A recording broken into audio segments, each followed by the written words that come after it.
이제 1년을 쭉 돌아보고 나니까 스케일업을 위한 발판을 모두 마련할 수 있는 한 해였다. 우리나라 최고의 엑셀러레이터 퓨처플레이와 우리나라 최고의 벤처캐피탈 캡스톤 파트너스에서 저희가 투자 유치를 하게 됐습니다. 2021년까지는 한다러스가 에듀 회사였다고 하면 2022년에는 에듀 테크 회사로 거듭나는 게 목표입니다. 여러분 안녕하세요. 한다러스 BK입니다.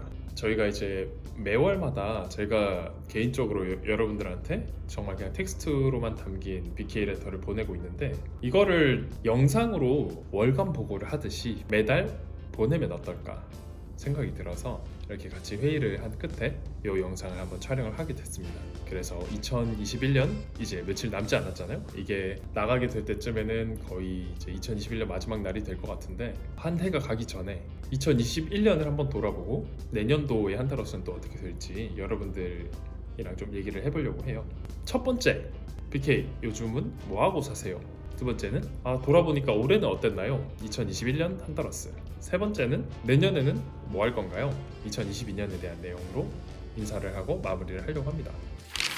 일단 근황 토크부터 좀 이제 시작을 하면은 제가 유니콘하우스 하면서 3개월 동안 5kg가 빠졌더라고요. 투자 유치랑 유니콘하우스랑 사업이랑 이 세 가지를 한 번에 동시에 핸들링 하려고 하니까 너무 좀 고되했었던 것 같아요. 요즘에 집중하고 있는 건 깨진 리듬을 회복하고 싶다. 운동도 좀 하고 밥도 잘 챙겨 먹고 잠도 잘 자고 가장 기본적인 것들을 좀 하고 싶어서 거기에 좀 시간을 좀 쏟고 있습니다. 제가 이 공간을 굉장히 사랑하는데 실제로 한다러스 사무실로 썼었기도 했고요. 근데 이제 사무실을 프론트온으로 이전을 하고 나서부터는 여기에 진짜 일단 잠잘 때 빼고는 있었던 시간이 별로 없었어서 이 집을 좀 아늑하게 좀 제가 머물 수 있고 휴식할 수 있는 공간으로 다시 좀 전환시키는 시간을 좀 썼었어요.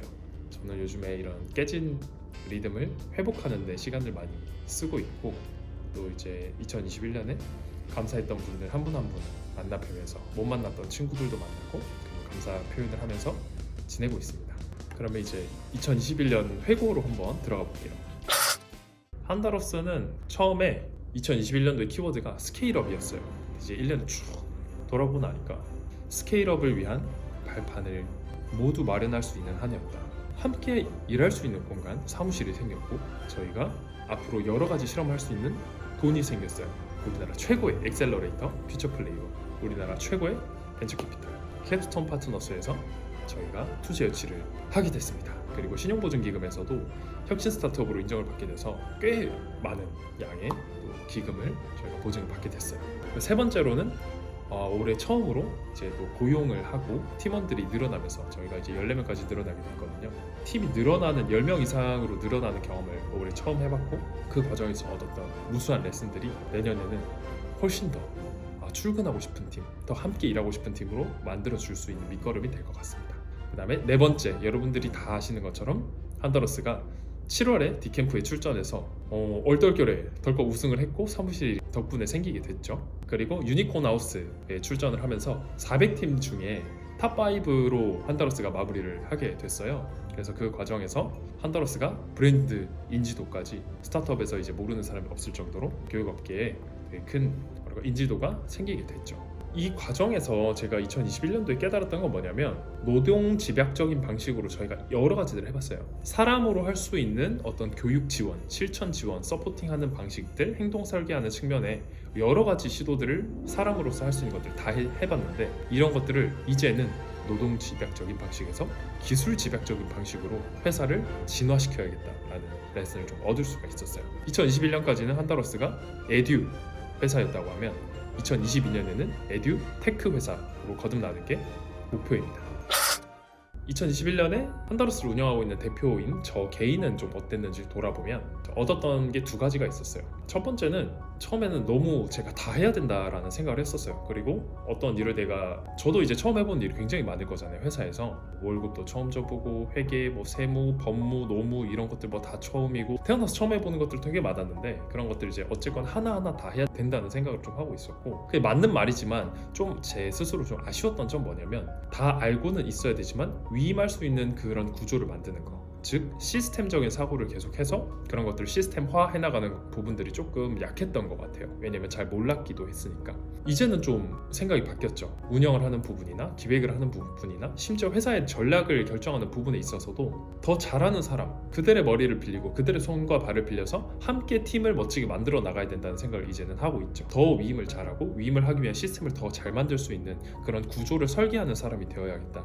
두 번째는 저희가 이제 빠르게 단시간 내에 14명까지 직원 수가 늘어나다 보니까 그 과정에서 제가 좀 실수를 했던 부분들도 있었어요. 예컨대 이런 역할이 필요하니까 이제 이런 사람을 뽑으면 되겠다라고 너무 기능적으로만 생각을 했었던 거죠. 누구랑 일하는지가 사실 내 깨어있는 시간에 대부분을 차지를 하는데 기능적으로 회사에 필요한 사람뿐만 아니라 이 팀 내에서 이 사람들끼리 얼마나 좀 팀워크를 형성할 수 있고 내가 함께 일할 때 얼마나 좀 더 즐겁게 일할 수 있는지 그런 팀에 대한 중요성을 제가 몰랐었어요. 그래서 2022년에는 진짜 출근하고 싶은 팀, 이 사람 때문이라도 내가 일을 더 잘하고 싶고 재밌게 하고 싶은 그런 팀을 만드는 게 목표입니다.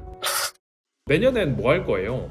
챕터로 넘어가 보면 2022년은 아까 말했던 것처럼 에듀 회사에서 에듀 테크 회사로 전환을 할 예정입니다. 기술 기반의 스타트업을 만드는 것이 목표고, 그러기 위해서 유능한 그리고 기록을 통해서 본인의 성장을 관리하고 내가 결심만 했던 것을 실제로 실천할 수 있게 도와주는 이런 교육적인 부분에 미션을 가지고 있는 팀을 만들 예정입니다.